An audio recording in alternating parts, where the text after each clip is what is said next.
Roger John Madden on the street in Asheville, North Carolina. I saw a kid, there it goes. This unbelievably great schoolIe van. I don't know how national is the phenomenon of schoolies. There used to be an outfit up in Marshall, north of Asheville here where I am, up the river, that converted old school buses, short and long, into a really beautiful craftsman-made house to the tune of about $70,000 for a big one. But good work.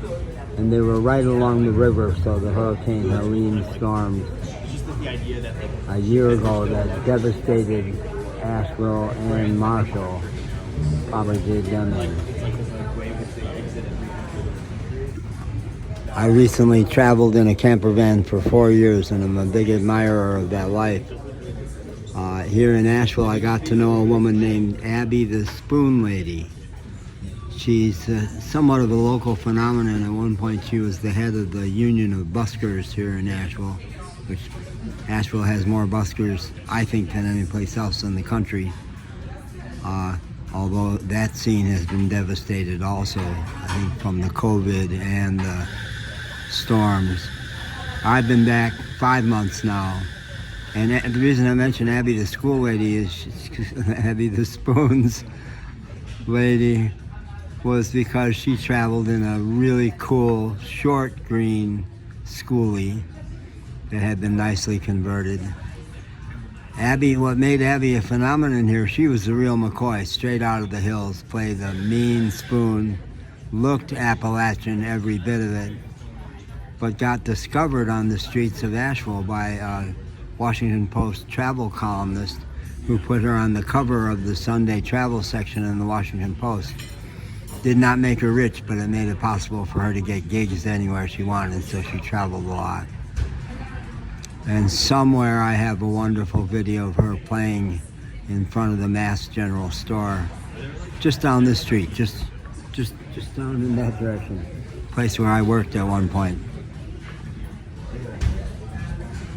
Abby taught me some great things about traveling in a van, like she was heating it. It was cool. It was probably October or November, and it was cool. And she had a little space heater going, a little propane heater.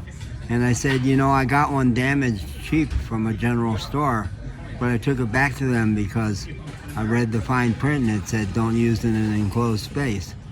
And so what Abby said to me was, and is your 8840 Econoline van airtight? Which the wind whistled right through it. She says, then you have no worries. You don't. I made a habit, they're running up under. I had a habit of cracking a window, but I think I didn't even need to do that. So Abby's a phenomenon. I'll put a link to her. And I'm sitting in a wonderful coffee shop restaurant called Bru, B-R-U, which has one of the features I love most in a coffee shop is an open window. I'm sitting in the open window here. And that's why I was able to capture that converted school bus. And I just met the manager, Layla, who's superb. And they have an astonishing mural. I'll try to capture that on this wall over here. Look at that. Look at that. Nate, the server, the cashier, said to me that they've been here about a year, and there had been an Indian restaurant in here for about 3 years. So that all post-dates when I was here. I left here in 2020 and just came back 5 months ago. But these were my haunts. The last 3 years I lived downtown and always liked the downtown tremendously for good reason. And right now it's booming. This is the leaf peeping season. They do good on tourism in the summer. Thank you, Nate. Nate, say some words to the people. Hello, peoples. I just badmouthed you. I said, this guy, why does he even keep his job? I don't understand it. So, look at this. This is an open-faced Sammy egg salad sandwich, and she gave me the potatoes too. So I'm gonna eat it while it's warm. Is there anything else I needed to say there? I'm dying to find out what this place was 5-6 years ago.